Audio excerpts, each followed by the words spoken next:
Hello there viewers, this is Geezer, coming at you with another retro review. Remember, you're always welcome to send in requests for any video game you would like me to review, or even movies. I'm all easy. Please give constructive feedback and spread the word about this reviewing channel. Now this edition is, how can I describe it? Imagine aliens exist, and well, they're bound to come to Earth one day. Wait 1 second, EarthBound?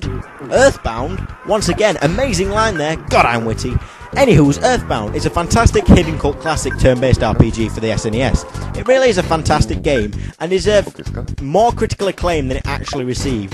Its charm and humour, which consisted on pop culture references and wacky, zany and memorable characters, my personal favourite being the awesome photographer guy, joined with its creepy storyline, and a last boss, which is so freaky, I was terrified and I'm 17. Yeah, I don't go out much. And this creepiness is also joined with an absolutely amazing soundtrack, which is both awesome and eerie at the same time. I believe this game series, known as the Mother series, deserved much more acclaim than it received. So let's start off this review with the incredible gameplay. The gameplay in EarthBound is just like the original classic RPGs for the NES, and the idea behind the game is that it is a parody of all staples of the RPG genre, such as Dragon Quest, because that's the game it was influenced by. The great thing about EarthBound is its simple complexity. Keep with me here. It does not have random battles. Instead, like Chrono Trigger, you can see the enemies on the world map, and when you walk into them, the battle is commenced. In battle is the same as Dragon Quest, in the sense you see the enemies yet you cannot see your characters, and the battle is treated as a simple turn-based RPG. However, added to this simple battle system, another system is introduced, which is known as HP rolling, which is a brilliant idea. Now let's say you're against an enemy and they inflict mortal damage on you. Your HP starts to roll down and does not instantly go to the number that it was set at. If you complete the battle and your HP still has some in it while it's rolling down, you will survive. This complex simplicity makes the game combat system feel really unique and not like any other games. The four main characters of the game, who are Ness, Paula, Jeff, and Pooh. Yes, Pooh. The thing is, he's a prince as well. God, I love the humour of this game. Anyway, the four main characters feel completely different. Ness is the mix of power and PSI, which is the equivalent of magic in this game. Paula is the mage-like character. Jeff is a character who cannot use PSI but can make items for use whilst you sleep. And Pooh has amazing PSI and strength, but cannot equip conventional weapons. The simplistic, complex gameplay mixed with the unique feeling characters makes the game feel really great.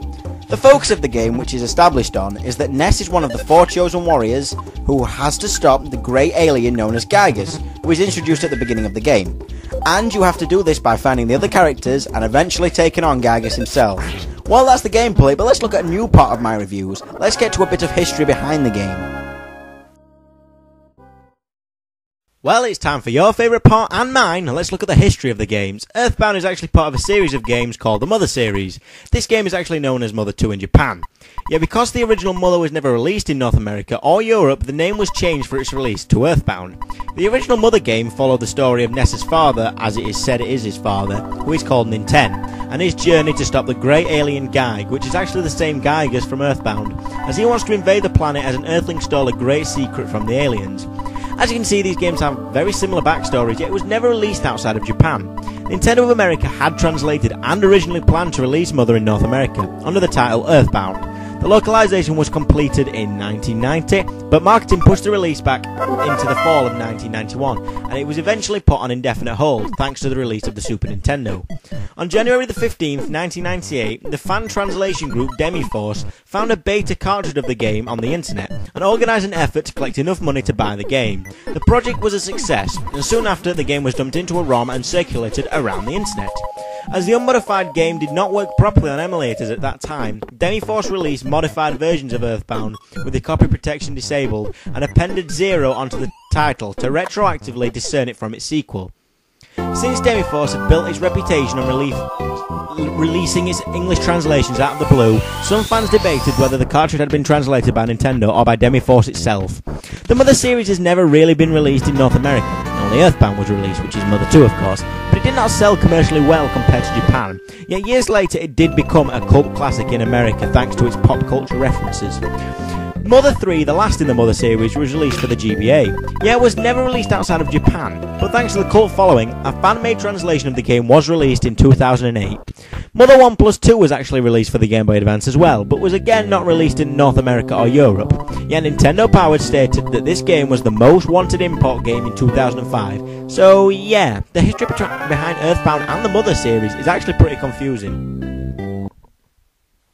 Let's now examine the aspects of this game which I really enjoyed. For a start off, the atmosphere in this game is unbelievable. I cannot describe how good the atmosphere in this game is. It has the perfect balance of humour, and this game I think I have laughed at more than I have with any other, mixed with an epic creepiness which makes the game have a constant unique feel, and it constantly made me want to continue playing. I love the villain of this game. Whilst he does not show an outward presence in the game, his essence is always felt. And I love the idea that he can control the darkness in people's, animals, and even inanimate objects' hearts to attack Nez and the party, which can lead to some of the most interesting and exciting battles in the game. The NPC characters make the game. Every person you talk to seems to have a funny, quirky personality, and unlike most RPGs, I actually enjoy talking to the NPCs, and the non-playable main characters are absolutely amazing and extremely memorable. Music in this game is memorable, quirky and eerie, which should probably be the definition of the whole game, but music is superb. Every track feels different and unique, and it shows that the developers put a lot of work into making it. The combat system, whilst at first seeming like all other RPGs, becomes so addicting it's actually hard to keep the controller down at some points. For the most part, the difficulty, whilst challenging, does not become too challenging and can be accessible for both adults and children. The experience system is amazing. You learn spells at certain levels, and with each new area, the experience goes up by just enough to gain at least a few levels in every single area.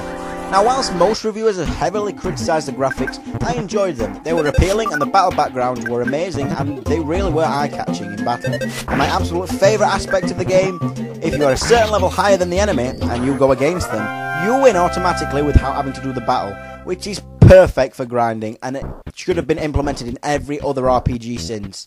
It's little things like that which make games worth playing, I reckon. But games can't all be good, so let's examine the areas of the game which were not as enjoyable. There were some things that were unenjoyable about the game. Whilst the NPCs were interesting and often had their own backstory which added depth to them, the main characters seemed very bland. The lack of main character interaction does make me feel less interested in their struggle.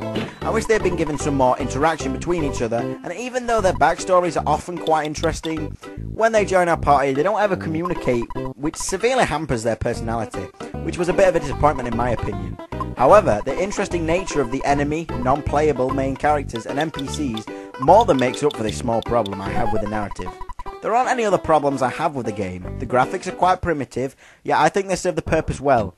In hindsight, one way the game could have been improved is by the advertisement Nintendo of America could have given to it. The tagline for the advertisement of the game was "This game stinks." Well, if you see the game and see this tagline, would you honestly buy it? It does not sound appealing in my opinion. The reason for this tagline was because EarthBound was released with some scratch and sniff cards. Wow, Nintendo is so witty with their advertising sometimes.